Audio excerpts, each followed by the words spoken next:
ഞാൻ ഈ അടുത്ത കാലത്ത് ഒരാളെ കണ്ടപ്പം അദ്ദേഹം എൻ്റെ അടുത്ത് പറഞ്ഞത്, അദ്ദേഹം ശബരിമലയ്ക്ക് നിത്യം പോകുന്ന ആളാണ്. അങ്ങനെ ഞാൻ പോയപ്പം അവിടെ ഒരു തമിഴ്നാട്ടിൽ നിന്ന് വന്ന വലിയൊരു പെരിയ സ്വാമിയെ കണ്ടു. വലിയ പണക്കാരനാണ്. അയാളുടെ ഒരു വർഷത്തെ ആദായം ശബരിമലയെ കൊണ്ട് നിക്ഷേപിക്കുകയാണ്. അങ്ങനെ പണം അങ്ങോട്ട് ഇട്ടുകൊടുക്കുകയാണ്. ആ സമയത്ത് അവരുടെ കഴുത്തേല് ഒരു 10 പവന്റെ അടുത്ത് ഒരു മാല, ഒരു സ്വർണ്ണമാല ഉണ്ടായിരുന്നു. പണം അങ്ങോട്ട് എറിഞ്ഞ് ഇടുന്ന സമയത്ത് ഈ സ്വർണ്ണമാല അവിടെ ഒന്ന് ഉടക്കി. ഓ, എൻ്റെ സ്വർണ്ണമാലയും ദേവന് വേണം, അതല്ലേ ആ പിടിച്ചത്. ഉടൻ തന്നെ അത് ഊരി അവിടേക്ക് വലിച്ചെറിഞ്ഞ് കൊടുത്തു എന്നാണ്.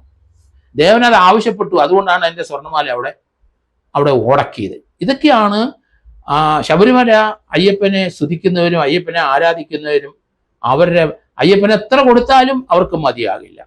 അത് മുഴുവൻ ഇവിടെ തട്ടിച്ചുകൊണ്ട് പോവുകയല്ലേ, അവിടെ വരുന്ന സ്വർണങ്ങൾ മുഴുവൻ തട്ടിച്ചുകൊണ്ട് പോവുകയാണ്.